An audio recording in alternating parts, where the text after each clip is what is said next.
for today, I'm gonna show you how to cook chicken asado or asadong manok.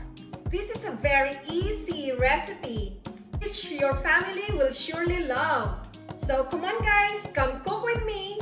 Okay, so here are our ingredients. I have here cooking oil, I have annato oil, garlic, onion, and tomatoes. We're also going to add in calamansi juice. This is soy sauce and a chicken cube. If you don't have calamansi, then you can use lemon juice. And the chicken cube, you can leave this if you don't want this. This is just optional.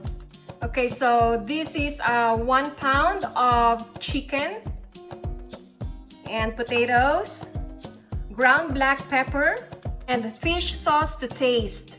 1 teaspoon of sugar and 1 cup of water. Okay, so first, we have to marinate our chicken with the calamansi, or if you don't have calamansi, then use lemon and the soy sauce. And just marinate this for around like 30 minutes.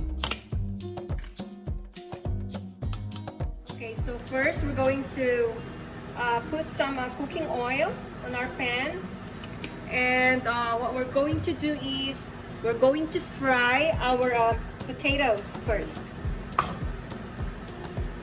Let's pan fry our potatoes. As you can see, this is already pan fried.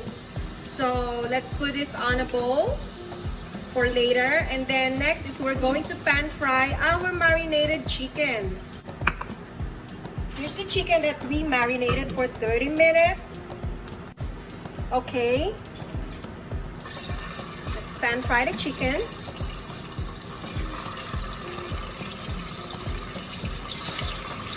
So guys, don't throw the marinade. We're going to use this later on. Okay, so our chicken is now pan fried. We're going to set this aside. We're going to saute. Let's add our annato oil.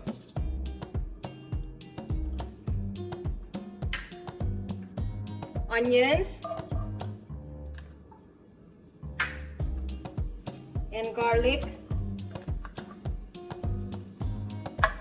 And just saute. Okay, so let's add and the chicken cube, and just saute this until the tomatoes are soft. You can also add our ground black pepper to build taste and fish sauce. You can season these guys according to your taste. Okay, so our tomatoes are already soft. We can now add the chicken and just blend everything. Look at that color. Cook this until the chicken is soft.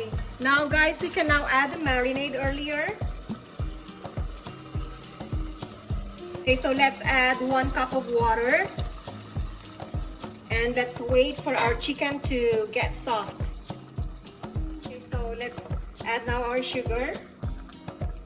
And we have to wait until our sauce is reduced. Okay, so I'm going now to add my pan-fried potatoes earlier. So this is already cooked, guys. And we prefer like a little bit of broth. And I think this is already ready to serve. Let me have a taste.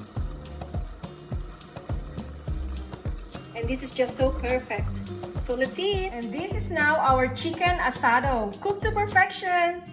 Thank you for watching my videos. Hanggang sa muli, paalam!